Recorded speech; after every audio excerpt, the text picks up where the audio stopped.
ఈ రక్తపోటు అనేది ఇప్పుడు మనం సర్క్యులేషన్లో ఏదైతే ఉంటుందో ఇదే సేమ్ రక్తపోటు వల్లనే బ్లడ్ లంగ్స్కి వెళ్తుంది, బ్లడ్ లివర్కి వెళ్తుంది, కిడ్నీకి వెళ్తుంది, అట్లాగే హార్ట్కి కూడా వెళ్తుంది. హార్ట్ ఆల్రెడీ మనము పంప్ చేస్తున్నప్పుడు హార్ట్ పంప్ చేసుకొని ఆ హార్ట్ పంప్ చేసిన ప్రతిసారి సర్క్యులేషన్ అనేది ఇంప్రూవ్ అవుతూ ఉంటుంది. ఒకవేళ బీపీ అనేది అంటే బ్లడ్ ప్రెషర్ అధిక రక్తపోటు అనేది ఉంది అని అనుకోండి, అదే ప్రెషర్తో హార్ట్ వాల్వ్స్ మీద కానీ హార్ట్లో ఉన్న కొరనరీ ఆర్టరీస్ కానీ వాటి మీద ప్రెషర్ పెట్టినప్పుడు అవి తర్వాత ప్లేక్స్ లాగా ఫామ్ అవ్వటము, హార్ట్ అటాక్ రావటం వరకు వెళ్ళొచ్చు. అంటే రక్తం అనేది లోపల కొరనరీ ఆర్టరీస్లో ప్లేక్స్ లాగా ఫామ్ అయిపోయి దానివల్ల కొవ్వు పేరుకుపోయి దానివల్ల అది బ్లాక్ అయిపోవటము, దానివల్ల సడన్గా హార్ట్ అనేది స్టాప్ అయిపోవటము.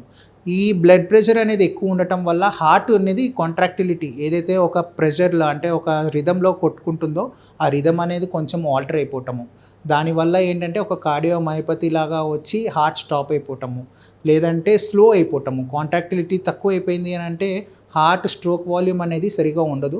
దానివల్ల ఏంటి అని అంటే సర్క్యులేషన్ అనేది ఎఫెక్ట్ అవుతుంది. At the same time coronary circulation కూడా ఎఫెక్ట్ అవుతుంది.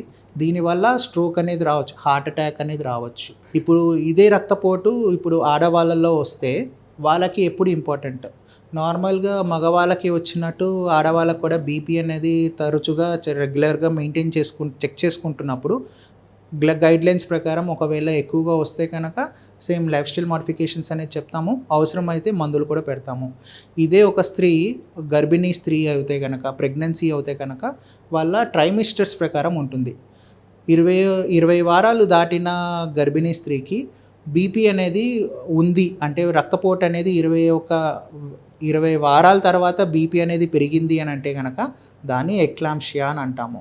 ఈ ఎక్లాంప్షియా వచ్చినప్పుడు ప్రెగ్నెన్సీ అని అంటే ఒక ఇన్ఫ్లమేటరీ స్టేట్, దానివల్ల ఏమవుతుంది అని అంటే దాంట్లో కూడా బ్లడ్ ప్రెషర్ అనేది పెరిగినప్పుడు ప్రోటీన్ అనేది బాడీలో నుంచి తక్కువ అయిపోయేటట్టు అంటే మూత్రంలో వెళ్ళిపోవటము ఇవన్నీ జరుగుతూ ఉంటాయి. సో ఇట్లా 20 వీక్స్ ఆఫ్ ప్రెగ్నెన్సీ తర్వాత బ్లడ్ ప్రెషర్ అనేది పెరిగి దాంతోపాటు ప్రోటీనూరియా కూడా ఉంది అని అంటే ఈ కండిషన్ని ఎక్లాంప్సియా అంటాం.